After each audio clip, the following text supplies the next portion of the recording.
The Thing on the Doorstep, by H.P. Lovecraft, published 1937. 1.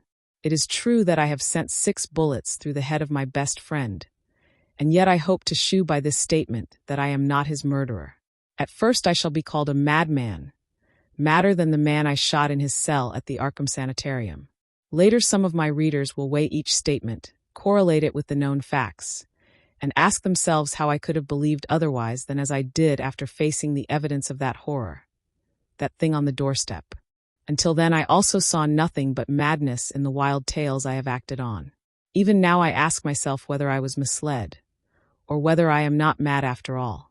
I do not know, but others have strange things to tell of Edward and Asenath Derby, and even the stolid police are at their wits' ends to account for that last terrible visit. They have tried weakly to concoct a theory of a ghastly jest or warning by discharged servants. Yet they know in their hearts that the truth is something infinitely more terrible and incredible. So I say that I have not murdered Edward Derby. Rather have I avenged him, and in so doing purged the earth of a horror whose survival might have loosed untold terrors on all mankind. There are black zones of shadow close to our daily paths, and now and then some evil soul breaks a passage through. When that happens, the man who knows must strike before reckoning the consequences. I have known Edward Pickman Derby all his life. 8 years my junior. He was so precocious that we had much in common from the time he was 8 and I 16. He was the most phenomenal child scholar I have ever known, and at 7 was writing verse of a somber, fantastic, almost morbid cast which astonished the tutors surrounding him. Perhaps his private education and coddled seclusion had something to do with his premature flowering. An only child, he had organic weaknesses which startled his doting parents and caused them to keep him closely chained to their side.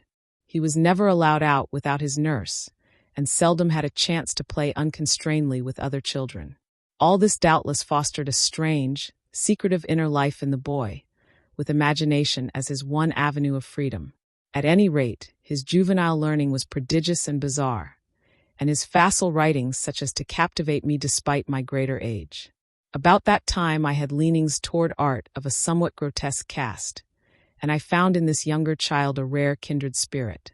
What lay behind our joint love of shadows and marvels was, no doubt, the ancient, mouldering, and subtly fearsome town in which we lived, which cursed legend-haunted Arkham, whose huddled, sagging gambrel roofs and crumbling Georgian balustrades brood out the centuries beside the darkly muttering Miskatonic.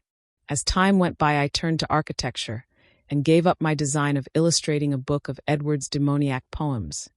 Yet our comradeship suffered no lessening. Young Derby's odd genius developed remarkably, and in his 18th year his collected nightmare lyrics made a real sensation when issued under the title Azathoth and Other Horrors. He was a close correspondent of the notorious Baudelarian poet Justin Jeffrey, who wrote The People of the Monolith and died screaming in a madhouse in 1926 after a visit to a sinister, ill-regarded village in Hungary. In self-reliance and practical affairs, however, Derby was greatly retarded because of his coddled existence. His health had improved, but his habits of childish dependence were fostered by over-careful parents, so that he never traveled alone, made independent decisions, or assumed responsibilities.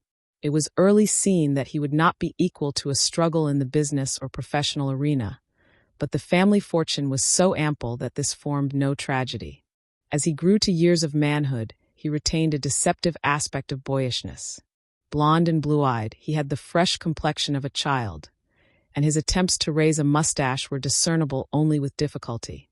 His voice was soft and light, and his pampered, unexercised life gave him a juvenile chubbiness rather than the paunchiness of premature middle age. He was of good height, and his handsome face would have made him a notable gallant had not his shyness held him to seclusion and bookishness. Derby's parents took him abroad every summer, and he was quick to seize on the surface aspects of European thought and expression. His Poe-like talents turned more and more toward the decadent, and other artistic sensitivenesses and yearnings were half aroused in him. We had great discussions in those days. I had been through Harvard, had studied in a Boston architect's office, had married, and had finally returned to Arkham to practice my profession. Settling in the family homestead in Saltonstall, St., since my father had moved to Florida for his health. Edward used to call almost every evening, till I came to regard him as one of the household. He had a characteristic way of ringing the doorbell or sounding the knocker that grew to be a veritable code signal, so that after dinner I always listened for the familiar 3 brisk strokes followed by 2 more after a pause. Less frequently I would visit at his house and note with envy the obscure volumes in his constantly growing library. Derby went through Miskatonic University in Arkham, since his parents would not let him board away from them. He entered at 16 and completed his course in 3 years, majoring in English and French literature and receiving high marks in everything but mathematics and the sciences. He mingled very little with the other students, though looking enviously at the daring or bohemian set, whose superficially smart language and meaninglessly ironic pose he aped, and whose dubious conduct he wished he dared adopt. What he did do was to become an almost fanatical devotee of subterranean magical lore, for which Miskatonic's library was and is famous. Always a dweller on the surface of fantasy and strangeness, he now delved deep into the actual runes and riddles left by a fabulous past for the guidance or puzzlement of posterity. He read things like the frightful Book of Iban, the Unaussprechlichen Kulten of von Junt, and the forbidden Necronomicon of the mad Arab Abdul al-Hazard, though he did not tell his parents he had seen them. Edward was 20 when my son and only child was born, and seemed pleased when I named the newcomer Edward Derby Upton after him. By the time he was 25, Edward Derby was a prodigiously learned man and a fairly well-known poet and fantasist, though his lack of contacts and responsibilities had slowed down his literary growth by making his products derivative and overbookish. I was perhaps his closest friend, finding him an inexhaustible mine of vital theoretical topics, while he relied on me for advice in whatever matters he did not wish to refer to his parents. He remained single, more through shyness, inertia, and parental protectiveness than through inclination, and moved in society only to the slightest and most perfunctory extent. When the war came, both health and ingrained timidity kept him at home. I went to Plattsburgh for a commission, but never got overseas. So the years wore on. Edward's mother died when he was 34, and for months he was incapacitated by some odd psychological malady. His father took him to Europe, however, and he managed to pull out of his trouble without visible effects. Afterward, he seemed to feel a sort of grotesque exhilaration, as if of partial escape from some unseen bondage. He began to mingle in the more advanced college set despite his middle age, and was present at some extremely wild doings, on one occasion paying heavy blackmail, which he borrowed of me, to keep his presence at a certain affair from his father's notice. Some of the whispered rumors about the wild Miskatonic set were extremely singular. There was even talk of black magic and of happenings utterly beyond credibility. 2. Edward was 38 when he met a Senath Waite. She was, I judge, about 23 at the time, and was taking a special course in medieval metaphysics at Miskatonic. The daughter of a friend of mine had met her before, in the hall school at Kingsport, and had been inclined to shun her because of her odd reputation. She was dark, smallish, and very good-looking except for over-protuberant eyes, but something in her expression alienated extremely sensitive people. It was, however, largely her origin and conversation which caused average folk to avoid her. She was one of the Innsmouth Waites, and dark legends have clustered for generations about crumbling, half-deserted Innsmouth and its people. There are tales of horrible bargains about the year 1850, and of a strange element, not quite human, in the ancient families of the rundown fishing port. Tales such as only old-time Yankees can devise and repeat with proper awesomeness. A Senath's case was aggravated by the fact that she was Ephraim Waite's daughter, the child of his old age by an unknown wife who always went veiled. Ephraim lived in a half-decayed mansion in Washington Street, Innsmouth, and those who had seen the place, Arkham folk avoid going to Innsmouth whenever they can, declared that the attic windows were always boarded, and that strange sounds sometimes floated from within as evening drew on. The old man was known to have been a prodigious magical student in his day, and legend averred that he could raise or quell storms at sea according to his whim. I had seen him once or twice in my youth as he came to Arkham to consult forbidden tomes at the college library, and had hated his wolfish, saturnine face with its tangle of iron-gray beard. He had died insane, under rather queer circumstances, just before his daughter, by his will made a nominal ward of the principal, entered the Hall school, but she had been his morbidly avid pupil and looked fiendishly like him at times. The friend whose daughter had gone to school with a Senath Waite repeated many curious things when the news of Edward's acquaintance with her began to spread about. A Senath, it seemed, had posed as a kind of magician at school, and had really seemed able to accomplish some highly baffling marvels. She professed to be able to raise thunderstorms, though her seeming success was generally laid to some uncanny knack at prediction. All animals markedly disliked her, and she could make any dog howl by certain motions of her right hand. There were times when she displayed snatches of knowledge and language very singular, and very shocking, for a young girl, when she would frighten her schoolmates with leers and winks of an inexplicable kind, and would seem to extract an obscene and zestful irony from her present situation. Most unusual, though, were the well-attested cases of her influence over other persons. She was, beyond question, a genuine hypnotist. By gazing peculiarly at a fellow student, she would often give the latter a distinct feeling of exchanged personality, as if the subject were placed momentarily in the magician's body and able to stare half across the room at her real body, whose eyes blazed and protruded with an alien expression. A Senath often made wild claims about the nature of consciousness and about its independence of the physical frame, or at least from the life processes of the physical frame. Her crowning rage, however, was that she was not a man, since she believed a male brain had certain unique and far-reaching cosmic powers. Given a man's brain, she declared, she could not only equal but surpass her father in mastery of unknown forces. Edward met a Senath at a gathering of intelligentsia, held in one of the students' rooms, and could talk of nothing else when he came to see me the next day.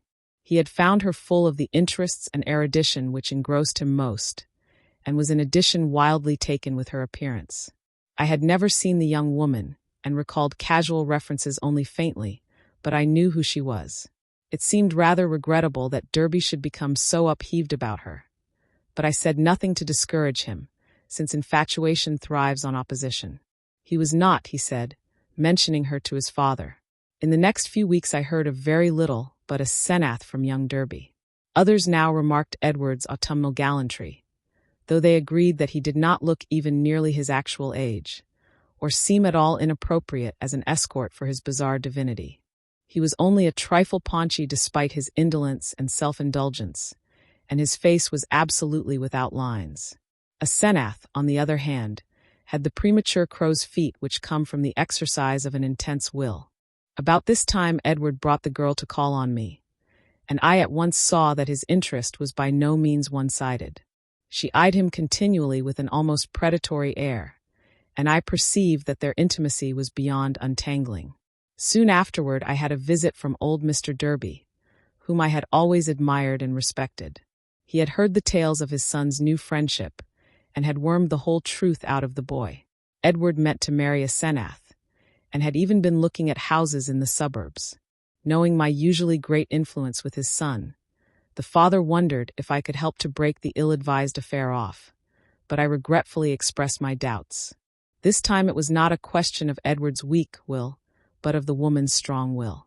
The perennial child had transferred his dependence from the parental image to a new and stronger image, and nothing could be done about it. The wedding was performed a month later, by a justice of the peace, according to the bride's request.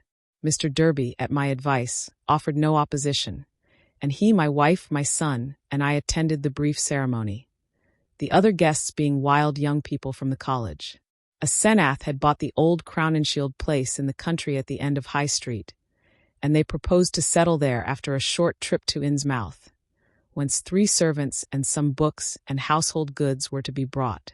It was probably not so much consideration for Edward and his father as a personal wish to be near the college, its library, and its crowd of sophisticates, that made a Senath settle in Arkham instead of returning permanently home. When Edward called on me after the honeymoon, I thought he looked slightly changed. A Senath had made him get rid of the undeveloped mustache, but there was more than that.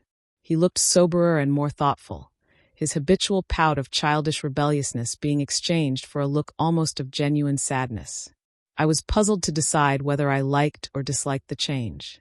Certainly, he seemed for the moment more normally adult than ever before. Perhaps the marriage was a good thing. Might not the change of dependence form a start toward actual neutralization, leading ultimately to responsible independence? He came alone, for Asenath was very busy. She had brought a vast store of books and apparatus from Innsmouth. Derby shuddered as he spoke the name, and was finishing the restoration of the Crowninshield house and grounds. Her home in that town was a rather disquieting place, but certain objects in it had taught him some surprising things. He was progressing fast in esoteric lore now that he had Asenath's guidance. Some of the experiments she proposed were very daring and radical. He did not feel at liberty to describe them, but he had confidence in her powers and intentions. The 3 servants were very queer. An incredibly aged couple who had been with old Ephraim and referred occasionally to him and to Asenath's dead mother in a cryptic way, and a swarthy young wench who had marked anomalies of feature and seemed to exude a perpetual odor of fish. 3. For the next 2 years I saw less and less of Derby. A fortnight would sometimes slip by without the familiar 3 and 2 strokes at the front door. And when he did call, or when, as happened with increasing infrequency, I called on him, he was very little disposed to converse on vital topics. He had become secretive about those occult studies which he used to describe and discuss so minutely, and preferred not to talk of his wife. She had aged tremendously since her marriage, till now, oddly enough, she seemed the elder of the 2. Her face held the most concentratedly determined expression I had ever seen, and her whole aspect seemed to gain a vague, unplaceable repulsiveness. My wife and son noticed it as much as I, and we all ceased gradually to call on her, for which Edward admitted in one of his boyishly tactless moments she was unmitigatedly grateful. Occasionally the Derbys would go on long trips, ostensibly to Europe, though Edward sometimes hinted at obscure destinations. It was after the first year that people began talking about the change in Edward Derby. It was very casual talk, for the change was purely psychological, but it brought up some interesting points. Now and then, it seemed, Edward was observed to wear an expression and to do things wholly incompatible with his usual flabby nature. For example, although in the old days he could not drive a car, he was now seen occasionally to dash into or out of the old Crowninshield driveway with Asenath's powerful Packard, handling it like a master, and meeting traffic entanglements with a skill and determination utterly alien to his accustomed nature. In such cases he seemed always to be just back from some trip, or just starting on one. What sort of trip, no one could guess, although he mostly favored the Innsmouth road. Oddly, the metamorphosis did not seem altogether pleasing. People said he looked too much like his wife, or like old Ephraim Waite himself, in these moments. Or perhaps these moments seemed unnatural because they were so rare. Sometimes, hours after starting out in this way, he would return listlessly sprawled on the rear seat of the car while an obviously hired chauffeur or mechanic drove. Also, his preponderant aspect on the streets during his decreasing round of social contacts, including, I may say, his calls on me, was the old-time indecisive one. Its irresponsible childishness even more marked than in the past. While Asenath's face aged, Edward's, aside from those exceptional occasions, actually relaxed into a kind of exaggerated immaturity, save when a trace of the new sadness or understanding would flash across it. It was really very puzzling. Meanwhile, the Derbys almost dropped out of the gay college circle. Not through their own disgust, we heard, but because something about their present studies shocked even the most callous of the other decadents. It was in the 3rd year of the marriage that Edward began to hint openly to me of a certain fear and dissatisfaction. He would let fall remarks about things going too far, and would talk darkly about the need of saving his identity. At first I ignored such references, but in time I began to question him guardedly, remembering what my friend's daughter had said about Asenath's hypnotic influence over the other girls at school. The cases where students had thought they were in her body looking across the room at themselves. This questioning seemed to make him at once alarmed and grateful, and once he mumbled something about having a serious talk with me later. About this time old Mr. Derby died, for which I was afterward very thankful. Edward was badly upset, though by no means disorganized. He had seen astonishingly little of his parents since his marriage, for Asenath had concentrated in herself all his vital sense of family linkage. Some called him callous in his loss, especially since those jaunty and confident moods in the car began to increase. He now wished to move back into the old Derby mansion, but Asenath insisted on staying in the Crown and Shield house, to which she had become well adjusted. Not long afterward, my wife heard a curious thing from a friend, one of the few who had not dropped the derbies. She had been out to the end of High Street to call on the couple, and had seen a car shoot briskly out of the drive with Edward's oddly confident and almost sneering face above the wheel. Ringing the bell, she had been told by the repulsive wench that Asenath was also out, but had chanced to look up at the house in leaving. There, at one of Edward's library windows, she had glimpsed a hastily withdrawn face, a face whose expression of pain, defeat, and wistful hopelessness was poignant beyond description. It was, incredibly enough in view of its usual domineering cast, Asenath's. Yet the caller had vowed that in that instant the sad, muddled eyes of poor Edward were gazing out from it. Edward's calls now grew a trifle more frequent, and his hints occasionally became concrete. What he said was not to be believed, even in centuried and legend-haunted Arkham. But he threw out his dark lore with a sincerity and convincingness which made one fear for his sanity. He talked about terrible meetings in lonely places, of cyclopean ruins in the heart of the Maine woods beneath which vast staircases lead down to abysses of night secrets, of complex angles that lead through invisible walls to other regions of space and time, and of hideous exchanges of personality that permitted explorations in remote and forbidden places, on other worlds, and in different space-time continua. He would now and then back up certain crazy hints by exhibiting objects which utterly nonplussed me, elusively colored and bafflingly textured objects like nothing ever heard of on Earth, whose insane curves and surfaces answered no conceivable purpose and followed no conceivable geometry. These things, he said, came from outside, and his wife knew how to get them. Sometimes, but always in frightened and ambiguous whispers. He would suggest things about old Ephraim Waite, whom he had seen occasionally at the college library in the old days. These adumbrations were never specific, but seemed to revolve around some especially horrible doubt as to whether the old wizard were really dead, in a spiritual as well as corporeal sense. At times Derby would halt abruptly in his revelations, and I wondered whether Asenath could possibly have divined his speech at a distance and cut him off through some unknown sort of telepathic mesmerism, some power of the kind she had displayed at school.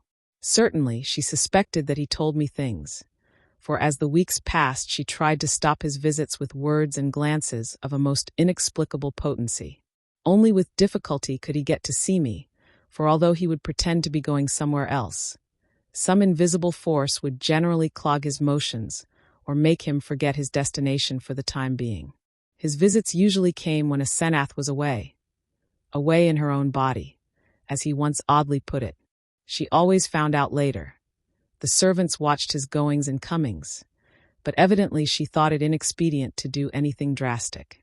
4. Derby had been married more than 3 years on that August day when I got the telegram from Maine. I had not seen him for 2 months, but had heard he was away on business. Asenath was supposed to be with him, though watchful gossips declared there was someone upstairs in the house behind the doubly curtained windows. They had watched the purchases made by the servants, and now the town marshal of Chisuncook had wired of the draggled madman who stumbled out of the woods with delirious ravings and screamed to me for protection. It was Edward, and he had been just able to recall his own name and my name and address. Chisuncook is close to the wildest, deepest, and least explored forest belt in Maine, and it took a whole day of feverish jolting through fantastic and forbidding scenery to get there in a car. I found Derby in a cell at the town farm, vacillating between frenzy and apathy. He knew me at once, and began pouring out a meaningless, half-incoherent torrent of words in my direction. Dan, for God's sake. The pit of the Shoggoths, down the 6,000 steps, the abomination of abominations. I never would let her take me, and then I found myself there. Ay, Shub-Niggurath. The shape rose up from the altar, and there were 500 that howled. The hooded thing bleated Camug. Camug. That was old Ephraim's secret name in the coven. I was there, where she promised she wouldn't take me. A minute before I was locked in the library, and then I was there where she had gone with my body. In the place of utter blasphemy, the unholy pit where the black realm begins, and the watcher guards the gate.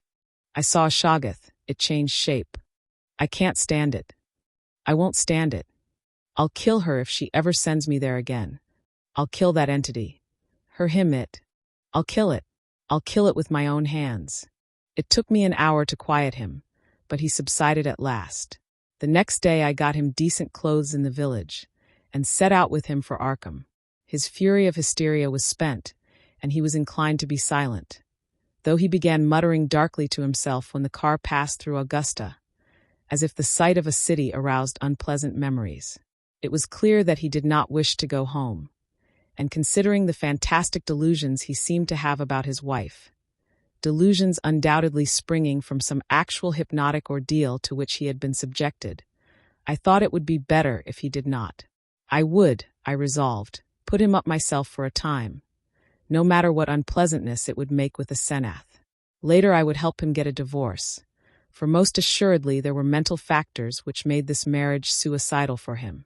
When we struck open country again, Derby's muttering faded away, and I let him nod and drowse on the seat beside me as I drove.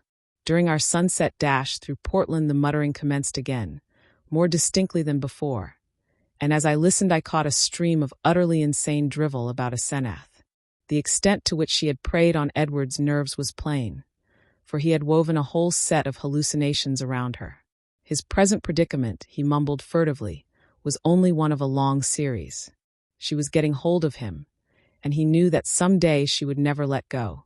Even now she probably let him go only when she had to, because she couldn't hold on long at a time. She constantly took his body and went to nameless places for nameless rites, leaving him in her body and locking him upstairs. But sometimes she couldn't hold on, and he would find himself suddenly in his own body again in some far-off, horrible, and perhaps unknown place. Sometimes she'd get hold of him again, and sometimes she couldn't. Often he was left stranded somewhere as I had found him. Time and again he had to find his way home from frightful distances, getting somebody to drive the car after he found it. The worst thing was that she was holding on to him longer and longer at a time. She wanted to be a man, to be fully human. That was why she got hold of him. She had sensed the mixture of fine-wrought brain and weak will in him. Some day she would crowd him out and disappear with his body. Disappear to become a great magician like her father, and leave him marooned in that female shell that wasn't even quite human. Yes, he knew about the Innsmouth blood now. There had been traffic with things from the sea. It was horrible. And old Ephraim, he had known the secret, and when he grew old did a hideous thing to keep alive. He wanted to live forever. A Senath would succeed. One successful demonstration had taken place already. As Derby muttered on, I turned to look at him closely, verifying the impression of change which an earlier scrutiny had given me. Paradoxically, he seemed in better shape than usual. Harder, more normally developed, and without the trace of sickly flabbiness caused by his indolent habits. It was as if he had been really active and properly exercised for the first time in his coddled life, and I judged that a Senath's force must have pushed him into unwanted channels of motion and alertness. But just now his mind was in a pitiable state, for he was mumbling wild extravagances about his wife, about black magic, about old Ephraim, and about some revelation which would convince even me.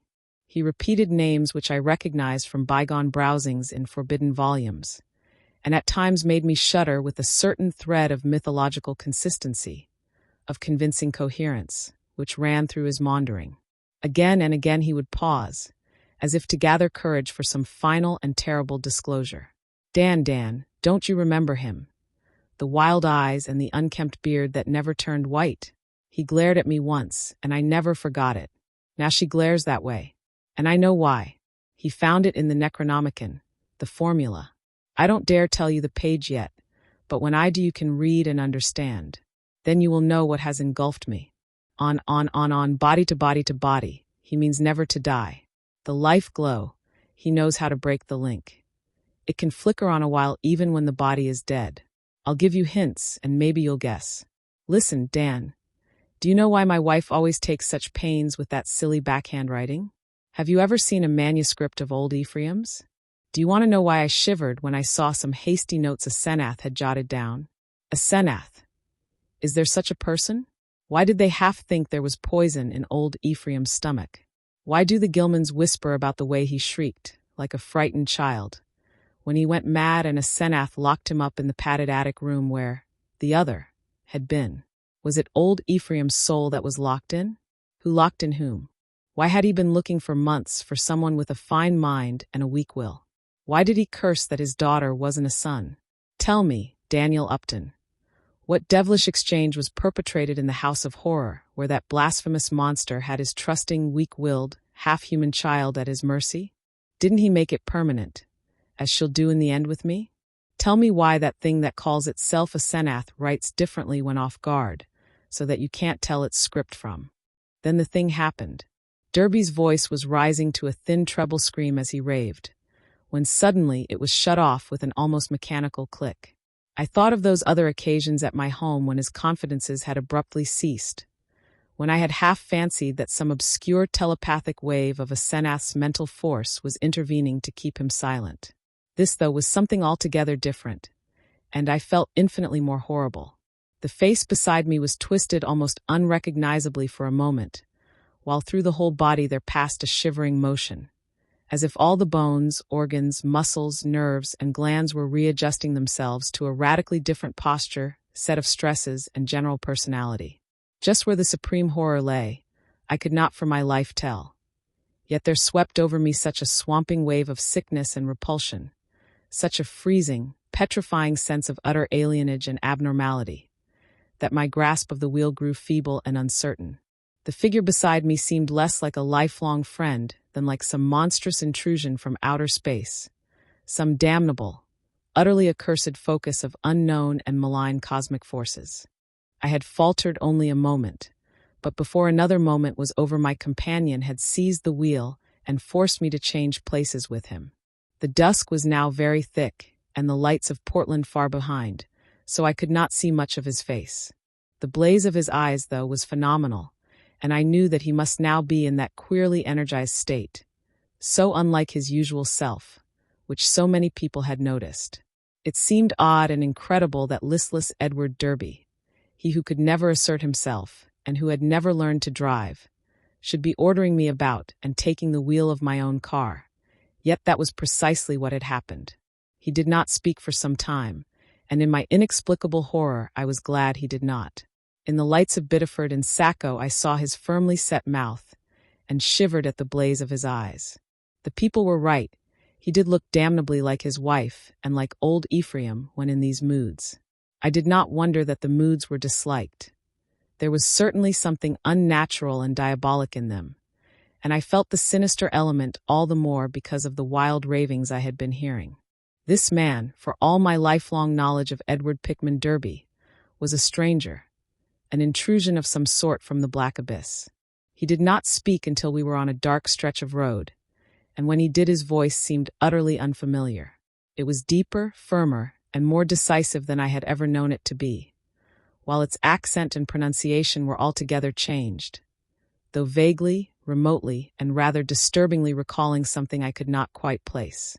There was, I thought, a trace of very profound and very genuine irony in the timbre, not the flashy, meaninglessly jaunty pseudo-irony of the callow sophisticate, which Derby had habitually affected, but something grim, basic, pervasive, and potentially evil. I marveled at the self-possession, so soon following the spell of panic-struck muttering. "I hope you'll forget my attack back there, Upton," he was saying. "You know what my nerves are, and I guess you can excuse such things. I'm enormously grateful, of course, for this lift home. And you must forget, too, any crazy things I may have been saying about my wife, and about things in general. That's what comes from overstudy in a field like mine. My philosophy is full of bizarre concepts, and when the mind gets worn out it cooks up all sorts of imaginary concrete applications. I shall take a rest from now on. You probably won't see me for some time, and you needn't blame a Senath for it. This trip was a bit queer, but it's really very simple. There are certain Indian relics in the North Woods, standing stones, and all that, which mean a good deal in folklore, and a Senath and I are following that stuff up. It was a hard search, so I seem to have gone off my head. I must send somebody for the car when I get home. A month's relaxation will put me back on my feet. I do not recall just what my own part of the conversation was, for the baffling alienage of my seatmate filled all my consciousness. With every moment my feeling of elusive cosmic horror increased, till at length I was in a virtual delirium of longing for the end of the drive. Derby did not offer to relinquish the wheel, and I was glad of the speed with which Portsmouth and Newburyport flashed by. At the junction where the main highway runs inland and avoids Innsmouth, I was half afraid my driver would take the bleak shore road that goes through that damnable place. He did not, however, but darted rapidly past Rowley and Ipswich toward our destination. We reached Arkham before midnight, and found the lights still on at the old Crown and Shield house. Derby left the car with a hasty repetition of his thanks, and I drove home alone with a curious feeling of relief. It had been a terrible drive, all the more terrible because I could not quite tell why, and I did not regret Derby's forecast of a long absence from my company. 5. The next 2 months were full of rumors. People spoke of seeing Derby more and more in his new energized state, and a Senath was scarcely ever in to her few callers. I had only one visit from Edward, when he called briefly in a Senath's car, duly reclaimed from wherever he had left it in Maine, to get some books he had lent me. He was in his new state, and paused only long enough for some evasively polite remarks.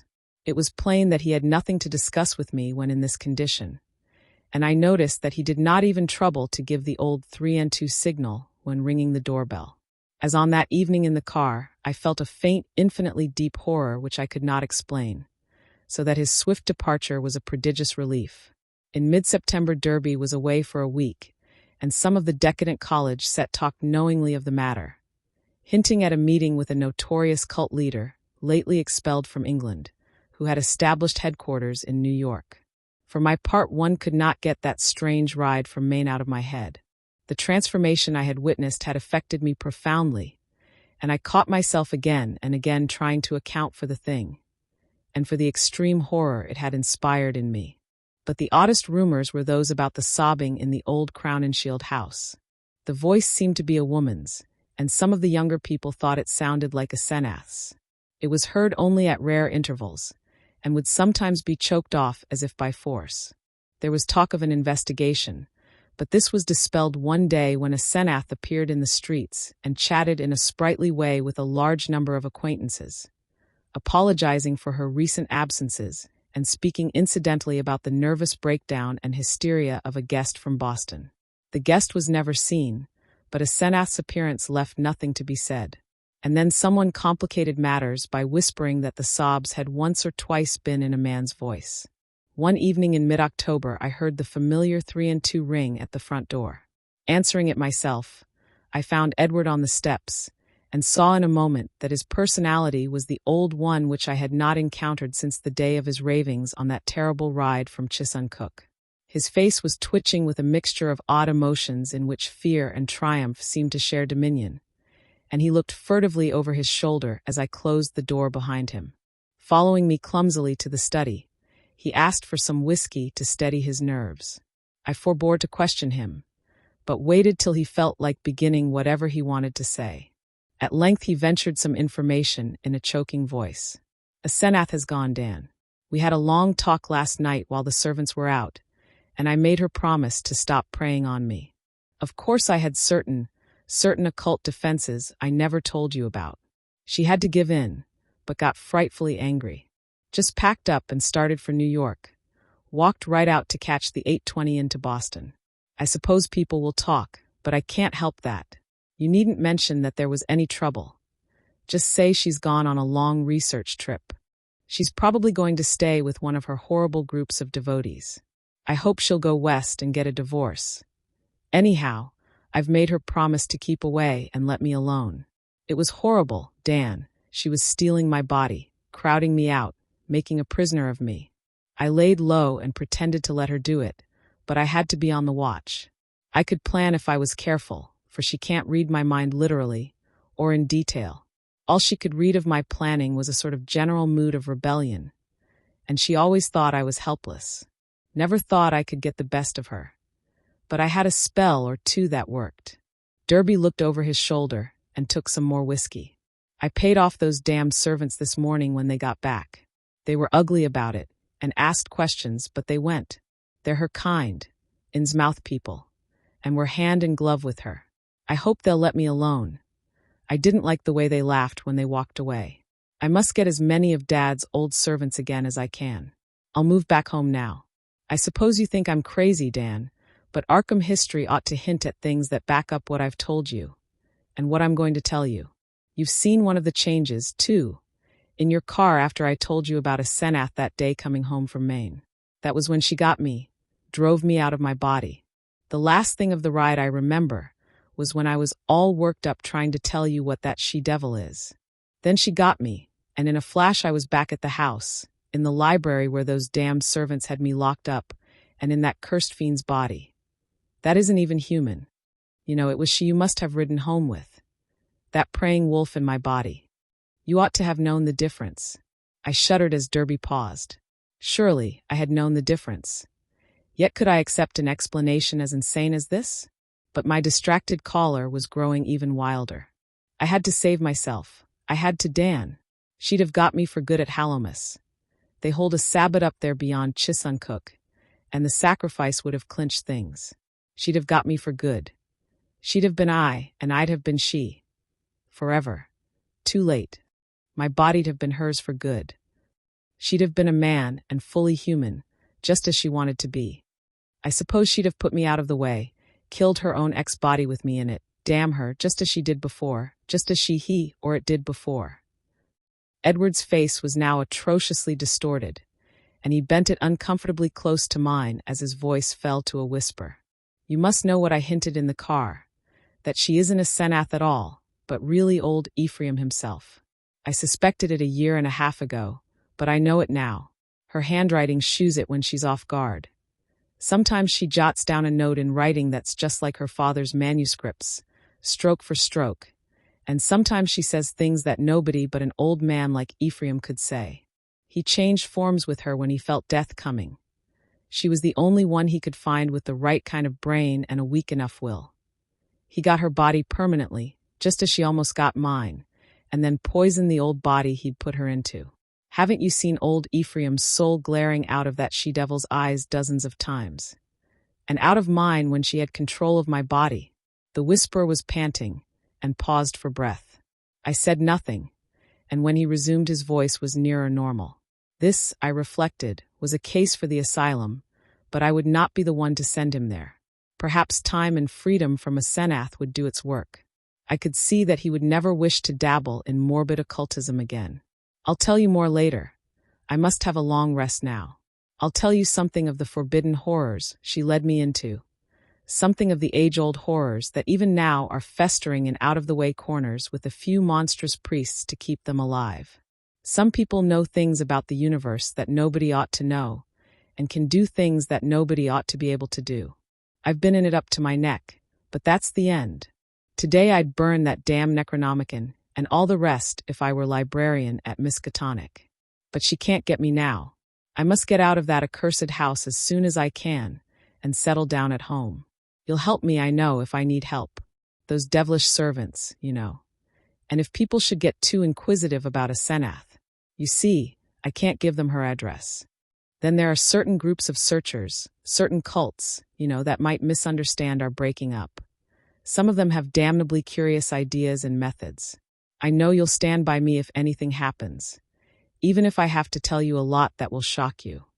I had Edward stay and sleep in one of the guest chambers that night, and in the morning he seemed calmer. We discussed certain possible arrangements for his moving back into the Derby mansion, and I hoped he would lose no time in making the change. He did not call the next evening, but I saw him frequently during the ensuing weeks. We talked as little as possible about strange and unpleasant things, but discussed the renovation of the old Derby house and the travels which Edward promised to take with my son and me the following summer. Of a Senath we said almost nothing, for I saw that the subject was a peculiarly disturbing one. Gossip, of course, was rife, but that was no novelty in connection with the strange menage at the old Crown and Shield house. One thing I did not like was what Derby's banker let fall in an overexpansive mood at the Miskatonic Club, about the checks Edward was sending regularly to a Moses and Abigail Sargent and a Eunice Babson in Innsmouth. That looked as if those evil-faced servants were extorting some kind of tribute from him. Yet he had not mentioned the matter to me. I wished that the summer and my son's Harvard vacation would come so that we could get Edward to Europe. He was not, I soon saw, mending as rapidly as I had hoped he would, for there was something a bit hysterical in his occasional exhilaration, while his moods of fright and depression were altogether too frequent. The old Derby house was ready by December, yet Edward constantly put off moving. Though he hated and seemed to fear the Crown and Shield place, he was at the same time queerly enslaved by it. He could not seem to begin dismantling things, and invented every kind of excuse to postpone action. When I pointed this out to him, he appeared unaccountably frightened. His father's old butler, who was there with other reacquired family servants, told me one day that Edward's occasional prowlings about the house, and especially down cellar, looked odd and unwholesome to him. I wondered if a Senath had been writing disturbing letters, but the butler said there was no mail which could have come from her. 6. It was about Christmas that Derby broke down one evening while calling on me. I was steering the conversation toward next summer's travels when he suddenly shrieked and leaped up from his chair with a look of shocking, uncontrollable fright, a cosmic panic and loathing such as only the nether gulfs of nightmare could bring to any sane mind. My brain. God, Dan, it's tugging from beyond, knocking, clawing, that she-devil. Even now, Ephraim, Camug. The pit of the Shoggoths, aye.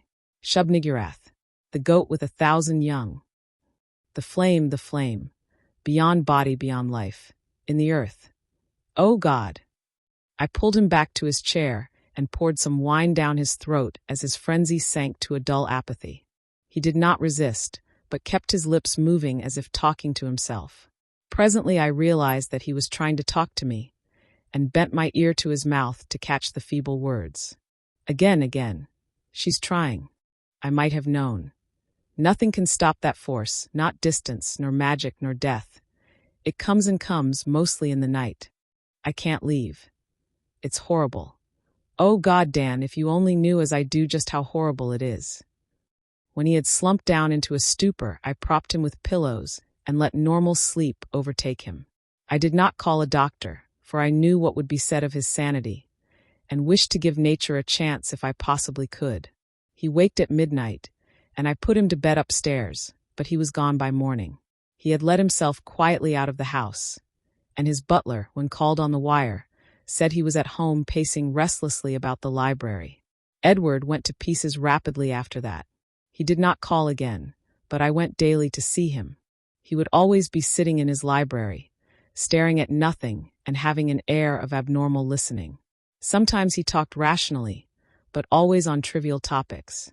Any mention of his trouble, of future plans, or of a Senath would send him into a frenzy.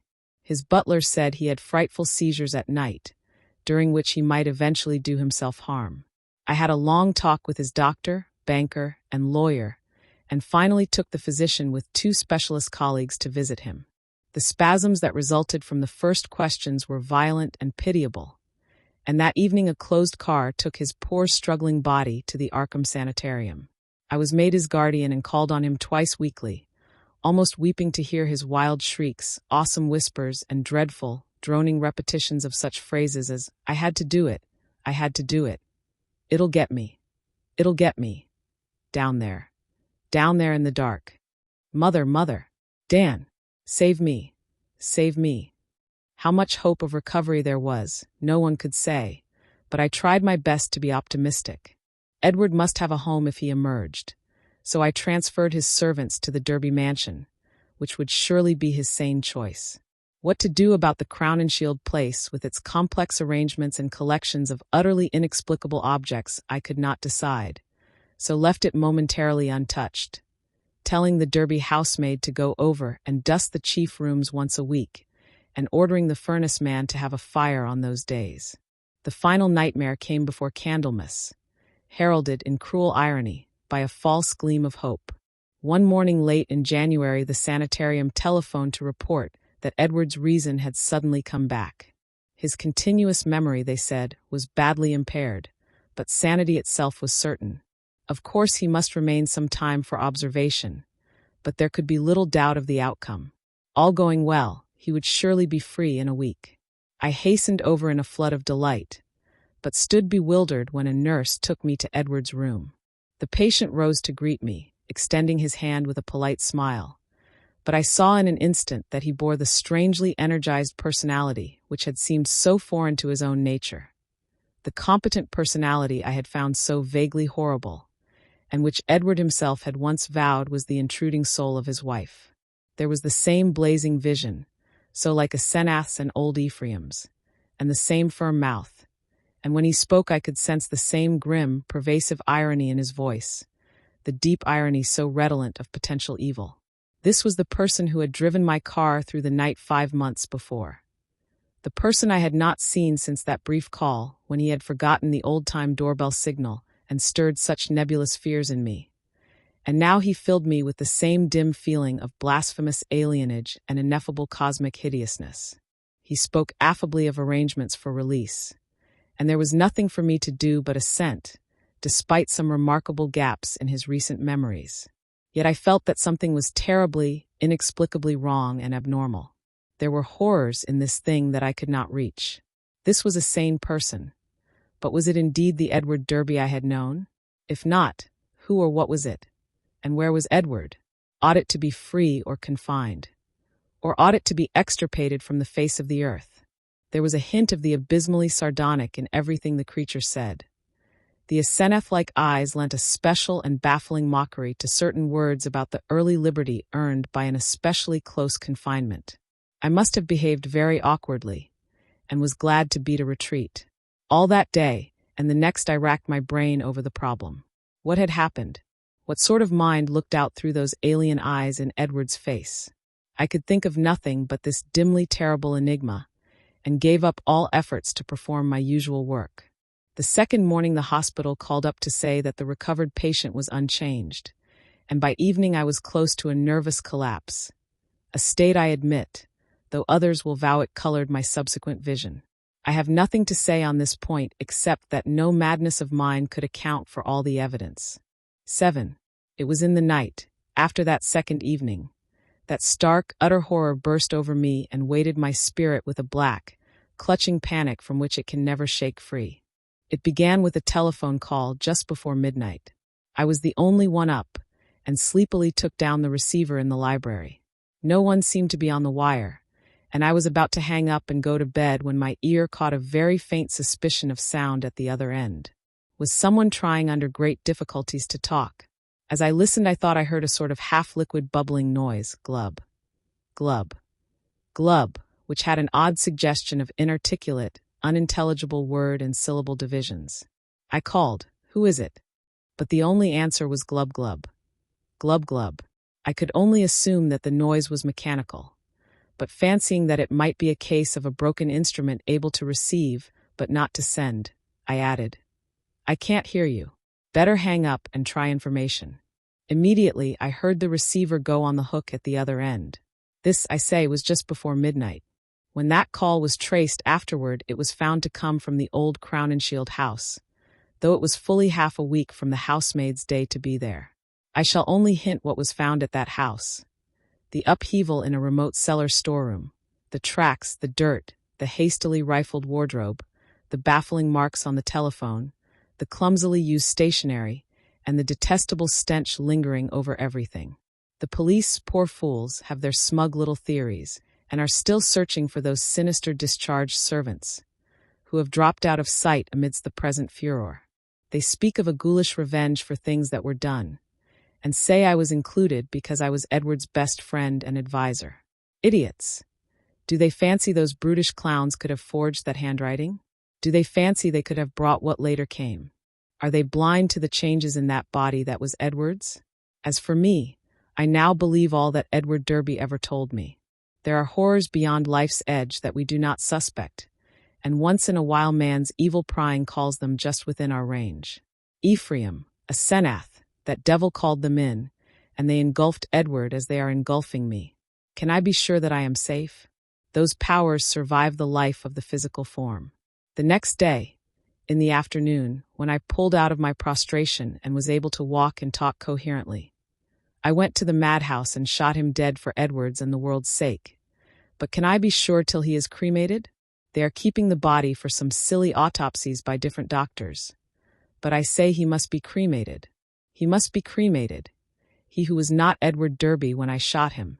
I shall go mad if he is not, for I may be the next. But my will is not weak, and I shall not let it be undermined by the terrors I know are seething around it. One life, Ephraim, Asenath, and Edward, who now. I will not be driven out of my body. I will not change souls with that bullet-ridden lich in the madhouse. But let me try to tell coherently of that final horror. I will not speak of what the police persistently ignored. The tales of that dwarfed, grotesque, malodorous thing met by at least 3 wayfarers in High Street just before 2 o'clock, and the nature of the single footprints in certain places. I will say only that just about 2 the doorbell and knocker waked me. Doorbell and knocker both, plied alternately and uncertainly in a kind of weak desperation, and each trying to keep to Edward's old signal of 3 and 2 strokes. Roused from sound sleep, my mind leaped into a turmoil.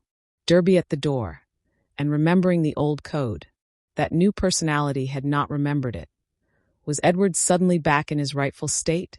Why was he here in such evident stress and haste? Had he been released ahead of time, or had he escaped?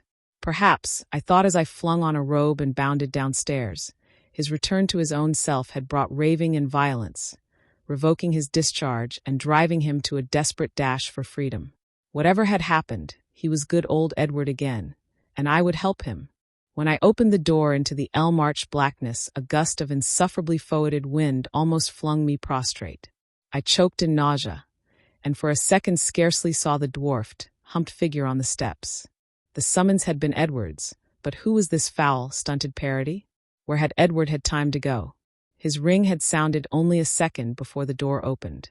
The collar had on one of Edward's overcoats, its bottom almost touching the ground, and its sleeves rolled back yet still covering the hands. On the head was a slouch hat pulled low, while a black silk muffler concealed the face. As I stepped unsteadily forward, the figure made a semi-liquid sound like that I had heard over the telephone. Glub, glub, and thrust at me a large, closely written paper impaled on the end of a long pencil. Still reeling from the morbid and unaccountable photor, I seized this paper and tried to read it in the light from the doorway. Beyond question, it was in Edward's script. But why had he written when he was close enough to ring? And why was the script so awkward, coarse, and shaky? I could make out nothing in the dim half-light, so edged back into the hall, the dwarf figure clumping mechanically after but pausing on the inner door's threshold. The odor of this singular messenger was really appalling, and I hoped, not in vain, thank God, that my wife would not wake and confront it. Then, as I read the paper, I felt my knees give under me and my vision go black. I was lying on the floor when I came to, that accursed sheet still clutched in my fear-rigid hand. This is what it said. Dan, go to the sanitarium and kill it. Exterminate it. It isn't Edward Derby anymore. She got me. It's Asenath, and she has been dead 3 months and a half. I lied when I said she had gone away. I killed her. I had to. It was sudden, but we were alone and I was in my right body. I saw a candlestick and smashed her head in. She would have got me for good at Hallowmas. I buried her in the farther cellar storeroom under some old boxes and cleaned up all the traces. The servants suspected next morning, but they have such secrets that they dare not tell the police. I sent them off, but God knows what they, and others of the cult, will do. I thought for a while I was all right, and then I felt the tugging at my brain. I knew what it was. I ought to have remembered. A soul like hers, or Ephraim's, is half detached, and keeps right on after death as long as the body lasts. She was getting me, making me change bodies with her, seizing my body and putting me in that corpse of hers buried in the cellar. I knew what was coming. That's why I snapped and had to go to the asylum. Then it came. I found myself choked in the dark, in Asenath's rotting carcass down there in the cellar under the boxes where I put it. and I knew she must be in my body at the sanitarium. Permanently, for it was after Hallowmas, and the sacrifice would work even without her being there, sane, and ready for release as a menace to the world. I was desperate, and in spite of everything I clawed my way out. I'm too far gone to talk. I couldn't manage to telephone, but I can still write. I'll get fixed up somehow and bring you this last word and warning. Kill that fiend if you value the peace and comfort of the world. See that it is cremated. If you don't, it will live on, body to body forever, and I can't tell you what it will do. Keep clear of black magic, Dan. It's the devil's business. Goodbye. You've been a great friend. Tell the police whatever they'll believe. And I'm damnably sorry to drag all this on you. I'll be at peace before long. This thing won't hold together much more. Hope you can read this. And kill that thing, kill it. Yours, Ed. It was only afterward that I read the last half of this paper, for I had fainted at the end of the third paragraph. I fainted again when I saw and smelled what cluttered up the threshold where the warm air had struck it. The messenger would not move or have consciousness any more. The butler, tougher fibered than I, did not faint at what met him in the hall in the morning. Instead, he telephoned the police. When they came, I had been taken upstairs to bed, but the other mass lay where it had collapsed in the night. The men put handkerchiefs to their noses. What they finally found inside Edward's oddly assorted clothes was mostly liquescent horror. There were bones, too, and a crushed-in skull. Some dental work positively identified the skull as a senath's.